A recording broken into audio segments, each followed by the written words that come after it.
Married at First Sight Australia, Episode 16. So we're on to our third dinner party in this series. But before we do that, let me go back to Joe and James. These two have been having a terrible time. I don't know what's going on here. Mr. James, his behaviour is atrocious. He goes missing for weekends, whole weekends. Why are you even in the experiment if that's how you intend to behave? When people behave like that, I question what you are like on the outside.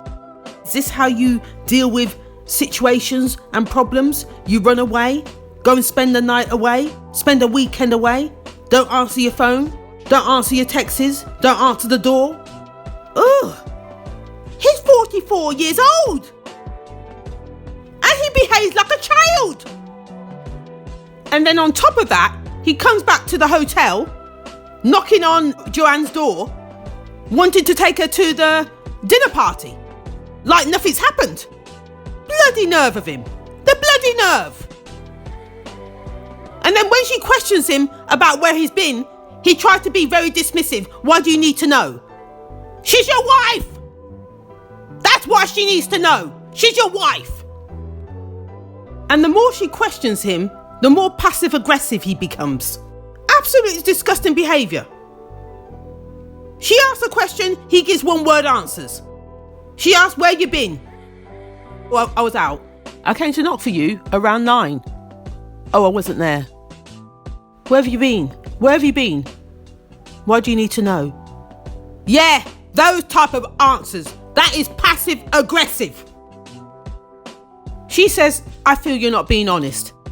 He says, what makes you say that? It's like pulling teeth. Your job as a husband is to be honest and upfront.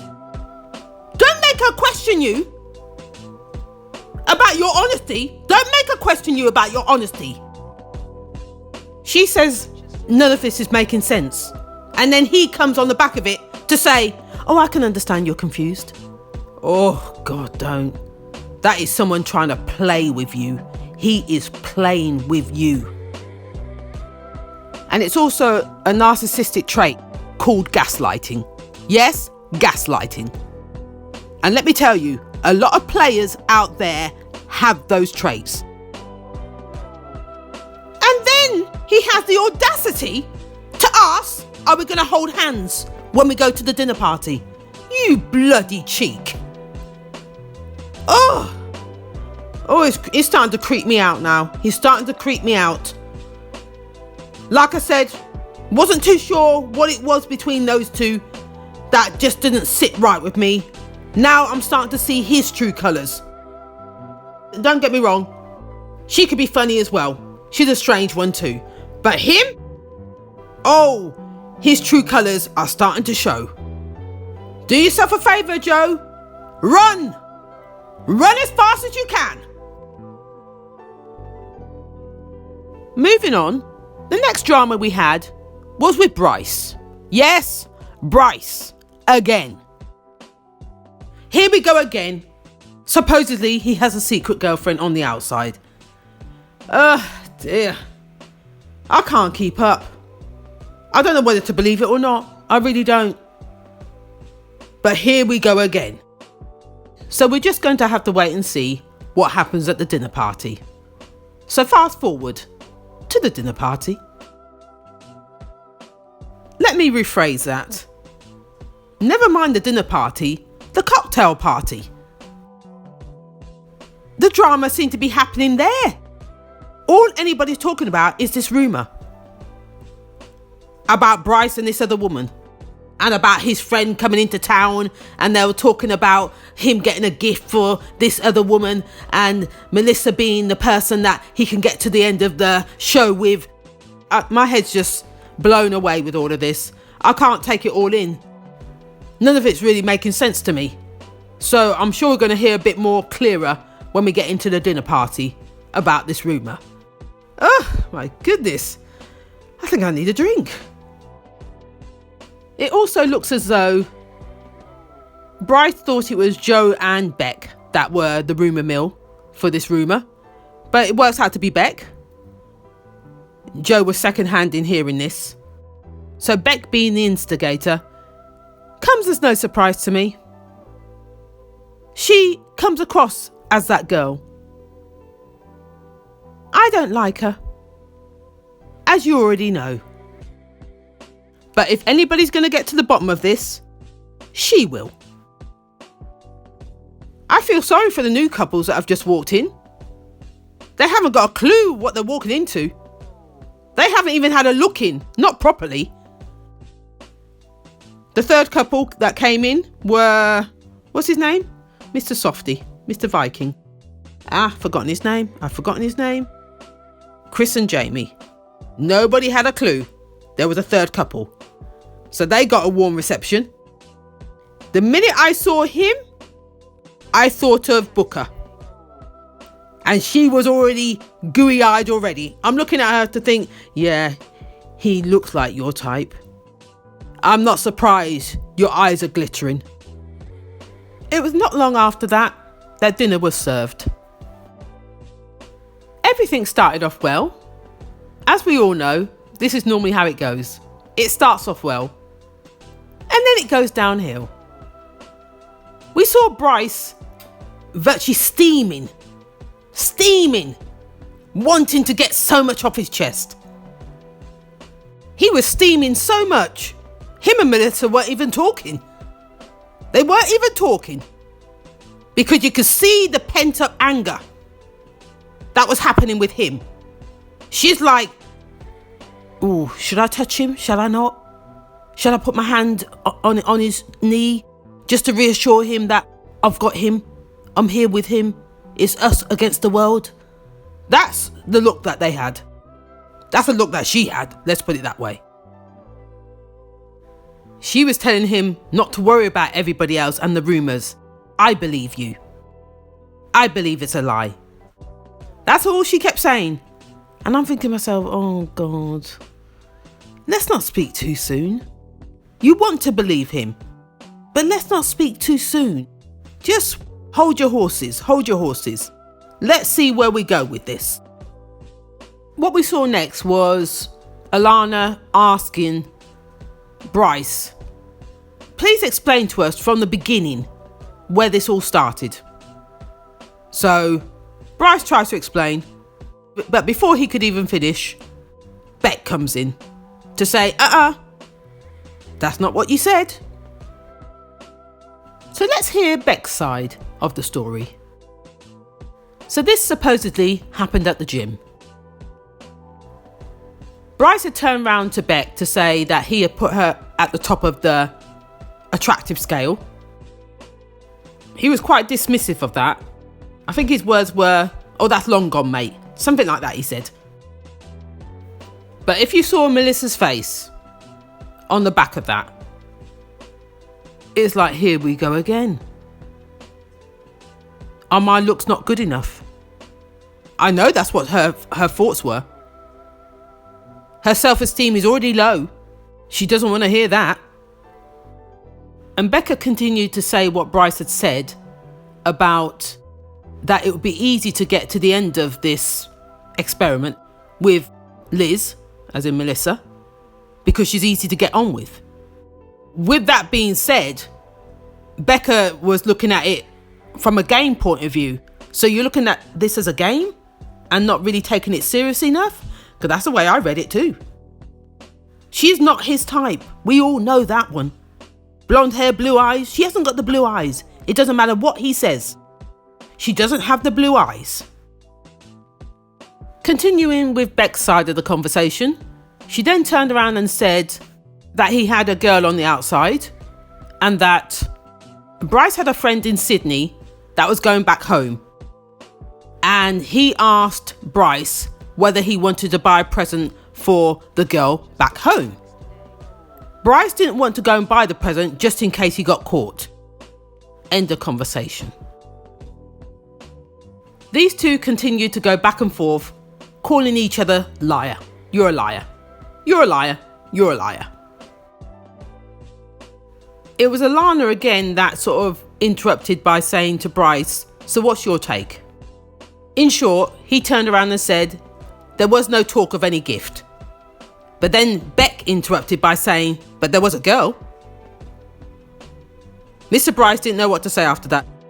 Well, tell a lie, he did say something. He quickly responded by saying, "Okay, there was a girl that I met on Tinder 4 weeks before we came into this experiment that I slept with a few times." That's what he said. He was so impulsive in the way he reacted that he got himself caught in that argument. I don't think Melissa knew this. Shock horror, I don't think Melissa knew this. There's more coming out as we talk. Melissa sitting there dumbfounded. Oh, how is it I don't know this? You think you know your husband. You don't know your husband. Darling, you do not know your husband. He's going to tell you and feed you whatever you want to hear. And knowing you, you're going to believe every word of it. The whole table, as we already know, was in shock. Pure silence. Did that actually come out of his mouth? Yes, it did. That's Bryce. That's Bryce. Bryce continued to be on the attack with everybody on the table. Didn't matter who said what. He was just not having any of it. As Belinda said to the camera, there was too much detail involved in this for Beck to be lying. And I'm sorry. I'm not a fan of her. Not at all. But in this case, I have to agree. Beck and Bryce continued to go back and forth with each other. And then he swore at her. He called her effing puppet, I believe it was. I'm not too sure, or parrot. I don't know. But it was at that point that Beck's husband, Jake, yes, Jake, stepped in. He said he wasn't going to have anybody speak to his wife in that way, or to any other female. Yes, that's what he said.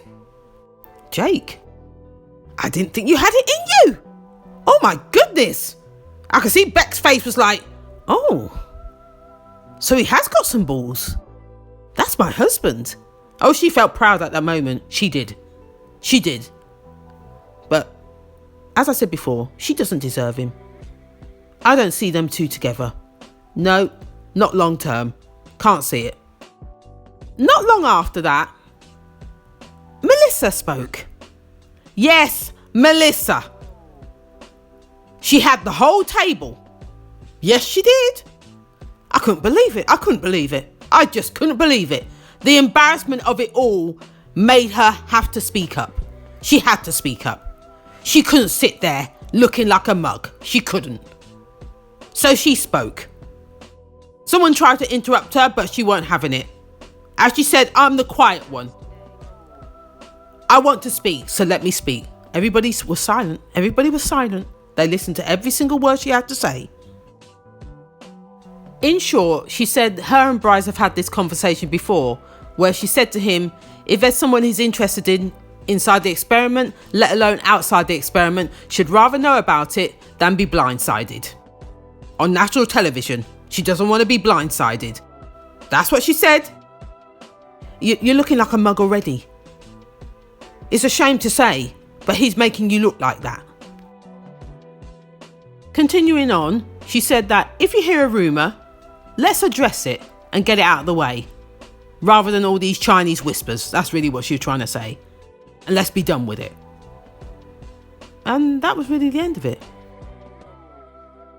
She then went on to say, can we enjoy our meal, the rest of the evening, and get to know the new couples? And everybody cheered. Yep. Let's get on with it. The next drama we had was with Joe and James all over again. Oh, these two, I just don't get it. She's getting all worked up with all the girls talking about how he's been behaving and so forth. And then she takes it upon herself to start the drama all over again. Her and Belinda, I think it was, tried to challenge him about his behaviour. And then next week, you know, it's about Belinda and James. She's saying that he's a bully or he's controlling, and then he tries to get on the defensive. And then she comes in to say, I heard a rumour that you've been talking about me too. And he's called her frigid, supposedly. Dear. Where are we going with this? Here we go again. So within that conversation, I gather what he had said was whether she was a virgin and whether she is frigid. Or is she frigid? You know what? I don't know. I'm confused already. This is just too much. So she goes in, Belinda, saying this and this. He tries to defend himself by saying, I didn't quite say frigid. I said, is she frigid? You know what? I'm tired. Then before you know it, Mr. Patrick steps in. Yeah, Patrick, Belinda's husband, because he can see something's going off in the corner over there with that conversation. So he feels that he needs to step in to defend his wife. Belinda continues to say that James is too busy looking at our relationship, as in Belinda and Patrick's relationship, and their intimacy and their touchy-feeling and what's not happening, to take notice of his own, which is what she said next. Why don't you pay attention to your own relationship? I don't see you touch her, kiss her with your own wife. We know this is going somewhere. We know this is going to go somewhere. This is going to go left. The conversation continued around the word frigid. He turned around and said, I said, is she frigid? But it's not even about how you said it. Why use the word? That's really what they're trying to say. It was at this point that Patrick stepped in to say, can you not see that that word frigid is offensive? Why use it? Why say it? And then Patrick turned around and said to James, say sorry. And he turned around very quickly and said, sorry. Patrick said it again. Say sorry. Like you mean it. These two actually stared each other out. Patrick and James.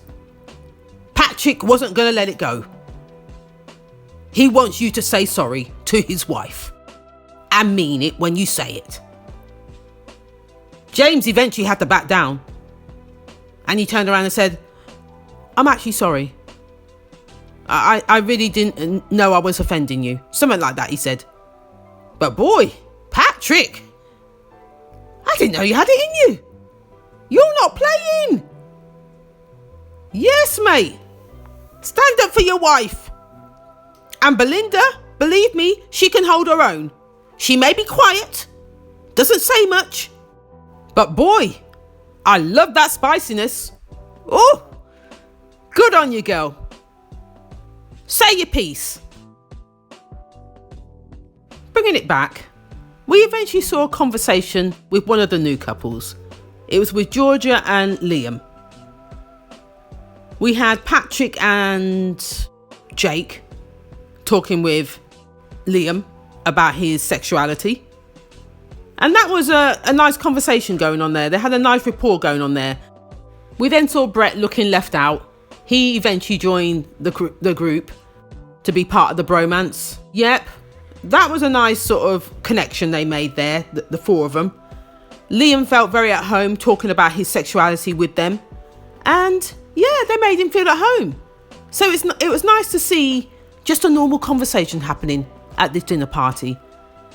So far, it's just been drama. So that was nice to see. I spoke too soon. Did you see what happened next? It was Joe and James all over again. Joe's not wearing her ring. And it was the new guy, Johnny, that asked her about why she wasn't wearing her ring. And before you know it, here we go again. Joe was trying to ask him some questions, but he's always puts the question back on her every time. He's got narcissistic traits. It's terrible. It's disgusting. She can't even ask a question. Oh, I can't stand it. I can't stand that behaviour. And let me tell you, I've been there, worn the t-shirt, got my ass out of there quick. Never to repeat the same mistake. Joe turned around and said she hasn't had a voice. And then he tried to say, do you think that she's the type of girl that can't voice her opinions? I get what she was saying though, about she hasn't had a voice. You can ask a question, he won't answer it. You can ask a question, he ain't listening. That's what she means by she hasn't had a voice. Because this one is closed off. Totally closed off. Waste of time. Don't waste your energy. As she said to Johnny, when I say something, it just gets twisted and turned. And James turned around and says, I rest my case. You dickhead. You bloody dickhead. And right behind that, Joe turns around and said, you sit here at the top of the table thinking that you're King Dick. Yeah, he's a dickhead. She continued to say, he's a liar, he's a controlling freak, he makes himself look good in front of everybody. Ah, narcissist. There you go, narcissist. She continued to say that he showed no feelings towards her. And he turned around and says, well, you don't do the same for me either. Something along those lines. Oh, these two, it's just back and forth. I can't do it. I can't do the back and forth, the tit for tat. It's too much. It's just too much. So she picked herself up. She just had enough at that point. She just picked herself up and moved to the other end of the table. And again, the focus was on them two again. What you saw was her sitting next to Belinda and him sitting next to the new girl, Kerry, trying to flirt with Kerry in front of Joe. It was just too much. It's just, oh God, he just looks like an idiot. He looks desperate. He looks desperate. Oh, trying to make himself look big in front of everybody, laughing and joking, cackling, all sorts, flirting. Also, at one point, he turned around and said, well, I'm single now, because he had no ring on. Oh, you know what? This is just too much. It was just too much. Absolutely humiliating. Big grown-ass man behaving in that manner. It's just too much. Anyway, I'm not too sure what to say next. I've just had enough. So this is where I'm going to leave it. If you like what you heard, please like, comment and subscribe. Till next time.